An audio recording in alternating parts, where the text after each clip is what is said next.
दोस्तों, स्वागत है आपका मेरे नए यूट्यूब चैनल पे जिसका नाम है सुमित की कहानियाँ।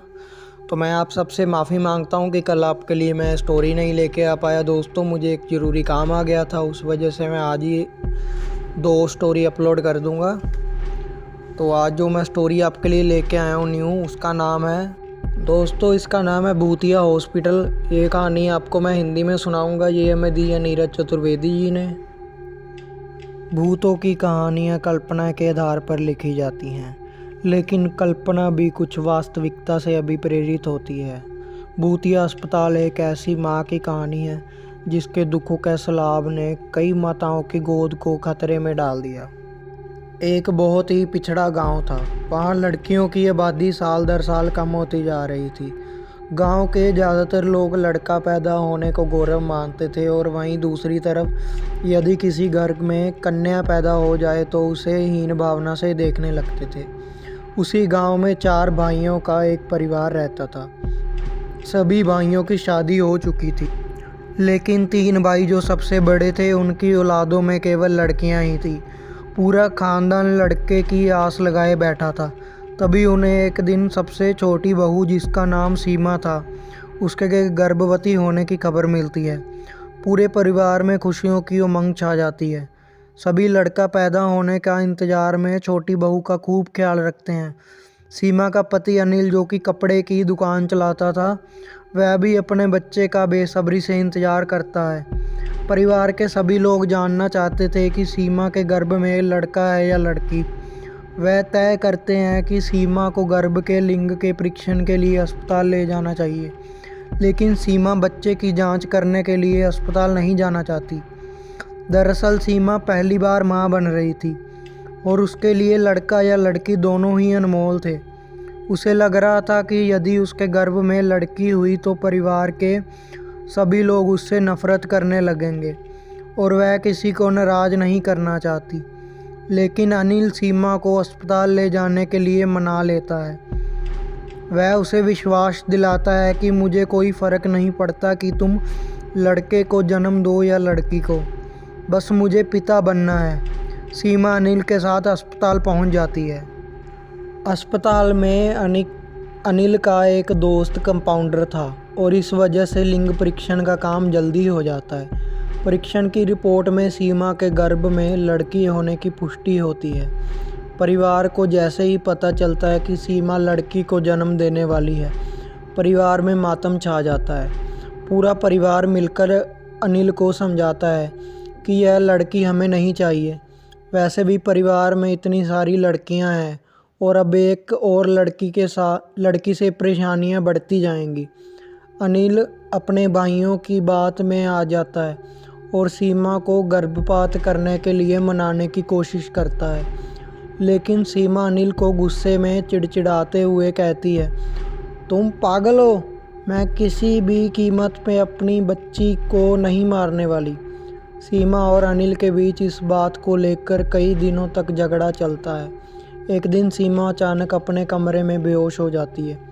अनिल उसे उठाने की कोशिश करता है, लेकिन जब उसे होश नहीं आता तो वह उसे अस्पताल ले जाता है, और इलाज के बहाने अपने दोस्त के साथ मिलकर सीमा का गर्भपात करवा देता है। और जैसे ही सीमा होश में आती है तो उसकी दुनिया उजड़ चुकी होती है। सीमा को पता चल जाता है कि उसकी बच्ची अब इस दुनिया में नहीं रही। सीमा टूट जाती है। उसके परिवार वालों ने ही उसकी मासूम बच्ची छीन ली। सीमा बहुत दुखी थी, और उसका गुस्सा बढ़ता ही जा रहा था। अचानक वह अस्पताल के कमरे में चादर से फांसी लगा लेती है, और कुछ ही पलों के अंदर सीमा की धड़कनें बंद हो जाती हैं। सीमा के परिवार को जैसे ही पता चलता है कि सीमा ने अस्पताल में आत्महत्या कर ली है, सभी भागते हुए अस्पताल पहुंच जाते हैं। अनिल सीमा के चले जाने से बेहद दुखी होता है। उसे अंदाज़ा नहीं था कि सीमा बच्ची के गर्भपात से इतनी दुखी हो जाएगी कि अपनी जान ही दे दे। जो होना था वह हो चुका था, लेकिन अब बारी भरपाई करने की थी। सीमा के अंतिम संस्कार के 13 दिन गुजरते ही अस्पताल में सीमा की भूतिया रूह की दस्तक हो जाती है। डिलीवरी वार्ड में भर्ती सभी बच्चे अचानक अपने अपने बिस्तर से नीचे गिरने लगते हैं। लोगों को समझ में नहीं आता कि एक साथ सभी बच्चे नीचे कैसे गिर गए।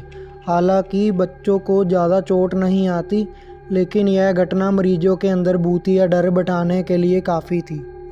इसके बाद अस्पताल में भूत होने की अफवाह तेज़ी से फैलने लगती है और लोग इसे भूतिया अस्पताल कहने लगते हैं। अस्पताल में एक औरत बच्चे के जन्म के समय आपातकालीन हालत में एम्बुलेंस से अस्पताल पहुंचती है। औरत की हालत गंभीर थी, इसलिए उसे अस्पताल के कंपाउंडर तुरंत स्ट्रेचर में उठाकर ले जाने लगते हैं, लेकिन वह उनके हाथ से छूटकर हवा में लटक जाती है। उसे ऊपर लटका देख वहाँ मौजूद सभी डर की वजह से इधर उधर भागने लगते हैं और कुछ ही समय में वह ऊपर से नीचे गिरती है और उसे सर में ज़ोरदार चोट लग जाती है, जिससे उसकी जान चली जाती है। एक माँ सीमा के गुस्से की भेंट चढ़ चुकी थी। अस्पताल में रहस्यमयी तरीके से मौत अखबारों की सुर्खियां बन जाती है और देखते ही देखते अस्पताल को बंद करने की बात होने लगती है। लेकिन शहर में इससे बड़ा अस्पताल दूसरा कोई नहीं था। इस अस्पताल को शहर की जीवन रेखा कहा जाता था, लेकिन भूतिया अस्पताल अब केवल अफवाहों तक ही सीमित नहीं था। इस बात को वास्तविक आधार मिल चुका था और अब लोगों को पूरा यकीन था कि अस्पताल में कोई ना कोई भूत तो ज़रूर है, क्योंकि कई मौतें वहाँ हो चुकी थी। तो दोस्तों, मैं आशा करता हूँ कि आपको ये स्टोरी मेरी पसंद आएगी और मुझे काफ़ी खुशी है कि आप लोग मुझे काफ़ी प्यार दे रहे हो। इसी तरह दोस्तों, आप मुझे प्यार देते रहें। मैं देखता हूँ कि आप में से कई लोग मेरी वीडियो तो देखते हो, लेकिन आप में से कई लोग उसे सब्सक्राइब नहीं करते। आपकी सब्सक्राइब करने से हमें मोटिवेशन मिलती है।